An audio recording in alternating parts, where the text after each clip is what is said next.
ముందుగా I want talk about Tarun, one of my favourite directors.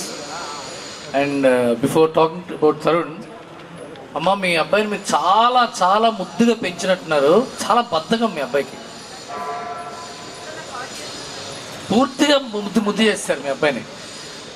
Tarun first film పెళ్లి చూపుల కంటే ముందు సైనమా అనే ఒక సినిమా తీశాడు, చిన్న షార్ట్ ఫిలిం. అప్పటి నుంచి నాకు I follow him and I regard him as one of the directors who brought quite a revolution in Telugu cinema. Ram Gopal Varma గారి తర్వాత అలాంటి ఒక కల్చర్ తీసుకొచ్చిన డైరెక్టర్ తరుణ్ భాస్కర్.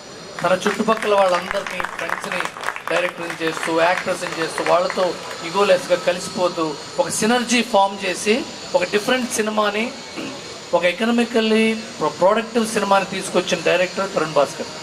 అలాంటి తరుణ్ భాస్కర్ యాక్టర్ అయిపోయి సినిమాలు డైరెక్టర్ బదులు గోయింగ్ విత్ ద ఫ్లో, ఇప్పుడు అభినవ్ అన్నట్టుగా గోయింగ్ విత్ ద ఫ్లో అని సినిమా యాక్టింగ్ చేయడం చాలా బాధగా ఉంది నాకు. ఎందుకంటే హీఈస్ వర్త్ ఎ మిలియన్. ఒక 10 లక్షల మందిలో ఒక తరుణ్ కూడా ఉండరు, 1 కోటి మందిలో తరుణ్ ఉండరు. That kind of a talent he is. And after that అతను చేసిన సినిమాలన్నింటిలో యాక్టింగ్లో అన్నీ మంచిగా. అతను ఇప్పటిదాకా తరుణ్ సరిగ్గా యాక్ట్ చేయలేదు అన్న సినిమా లేదు.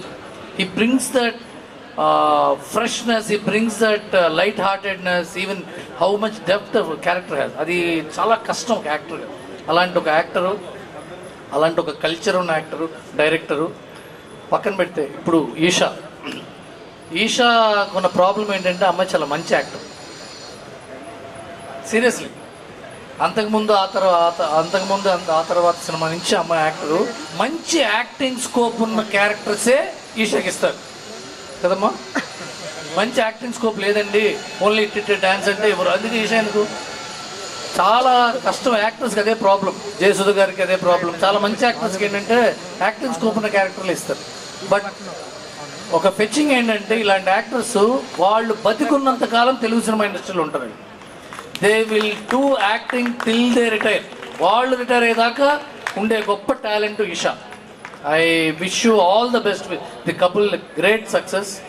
అండ్ ఇలాంటి ఒక టీము, ఒక పక్క సృజన్ ఎలాంటి సినిమాలు చేసుకుంటూ వచ్చాడు, content rich films, content rich. 35 I think it's going to take away the cake in the next national award. I wish you all that because it hugely it deserves it. ఇప్పుడు ఆ cinema పాట నేను నీలిమేఘల writer ఎవరు కలవలేకపోయినా, ఇక్కడ కలవటం నాకు బాధగా ఉంది. ఎందుకంటే ఇప్పుడు మీరు ఏంటి పాట రాసినందుకు నన్ను ఎవరు పిలవలేరు అన్నారు కదా. It's huge communication gap. మేము మీతో పాట రాయించుకోవాలి, మీరేమో ఎవరు రాయించుకోవట్లేదని మీరు. సో ఈ మ్యూజిక్ ఇండస్ట్రీలో చిన్న దాన్ని ఏమంటారంటే ఒక వైఫై ఉంటుంది, ఎవడు వైఫైలో వాళ్ళే ఉంటారు. ఆ మ్యూజిక్ డైరెక్టర్లు, ఆ లిరిక్ రైటర్లు, ఇంకోళ్ళకి ఆ వైఫై పాస్వర్డ్ ఎవరు పాస్వర్డ్ దొరకడం కష్టం. So I wish you grand success. And ఈ నందకిషోర్ ఉన్నాడు, 35 డైరెక్టర్ నందకిషోర్ అడిగి ఇంతకంటే ఏ సినిమా చేయట్లేదు నువ్వు, 2 ఏళ్ళ నుంచి ఖాళీగా ఉన్నావు అంటే, లేదండి ఏదో స్క్రిప్ట్ రాసుకున్నాను, ఏవో తెలిసిందే కదా, మీకు తెలిసిందే కదా అన్నాడు. నువ్వు డైరెక్ట్ చేయకపోతే నీ తప్పే. నేను that kind of a talent you are. And అరే సజీవా ఏఆర్ సజీవ్. అండ్ చూడ మళ్ళీ అదే తరుణ్ భాస్కర్ కల్చర్లోంచి ఒక సినిమా డైరెక్టరు తన ఫస్ట్ ఎయిటీతో డైరెక్ట్ చేస్తుంటే తనకి డైలాగులు రాసి ఒక క్యారెక్టర్ కూడా చేయటం, that kind of energy, very healthy synergy, ఒక గ్రూప్గా ఫామ్ అయ్యి పైకి రావటం, మంచి సినిమాలు చేయటం, అలాంటి వాతావరణం తీసుకురావటం, ఇట్ ఈస్ వెరీ